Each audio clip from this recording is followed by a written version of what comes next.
આજનો ઓડિયો પરમપિતા પરમાત્માને શરણે સમર્પિત કરું છું. આપ સૌની શુભેચ્છા અમારા પર બની રહે તેવી અભ્યર્થના સ. જય શ્રીમદ નારાયણ.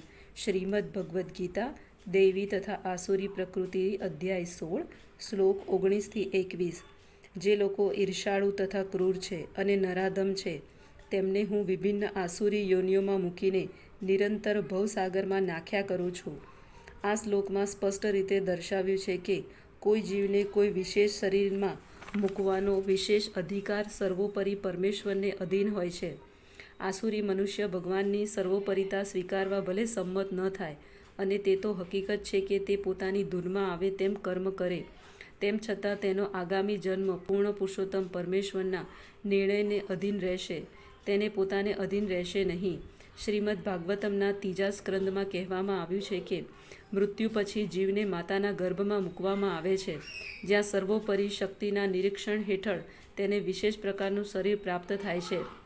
આ કારણથી જ ભૌતિક જીવનમાં આટલી બધી યોનિઓ જોવામાં આવે છે, જેવી કે પશુ, કીટ, મનુષ્ય વગેરે. આ બધું શ્રેષ્ઠ સત્તા અર્થાત પરમેશ્વર દ્વારા બધું ગોઠવાય છે. એ આકસ્મિક રીતે થતું નથી. અસુરો વિશે અહીં સાફ સાફ કહેવામાં આવ્યું છે કે તેમને સતત અસુરોના ગર્ભમાં મૂકવામાં આવે છે.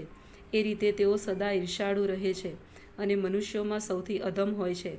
આવા અસુરી યોનિના મનુષ્યો સદા કામ વાસનામય હોય છે, સદા હિંસક તથા દ્વેષી હોય છે અને સદા અપવિત્ર હોય છે.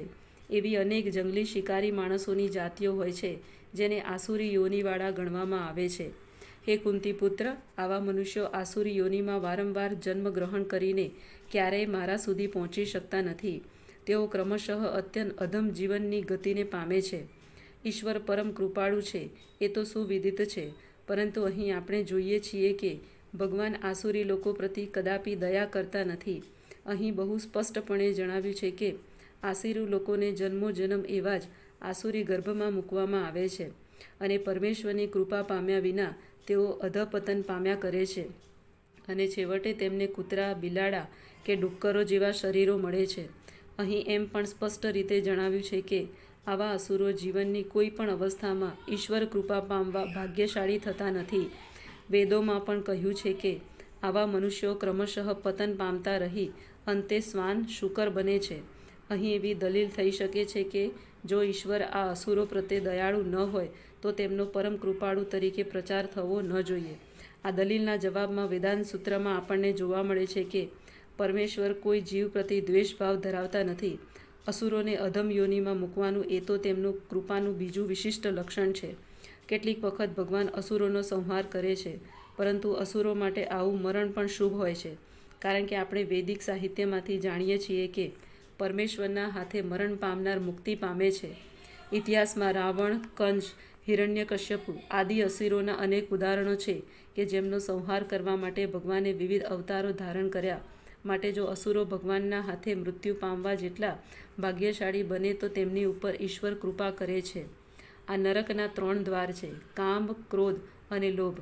દરેક શાણા મનુષ્યએ તેમનો ત્યાગ કરવો જોઈએ, કારણ કે તેમનાથી આત્માનું પતન થાય છે. અહીં આસુરી જીવનની શરૂઆતનું વર્ણન થયું છે. મનુષ્ય તેની કામ વાસના સંતોષવા પ્રયત્ન કરે છે, પણ જ્યારે તે તેમ ન કરી શકે ત્યારે ક્રોધ તથા લોભ ઉત્પન્ન થાય છે.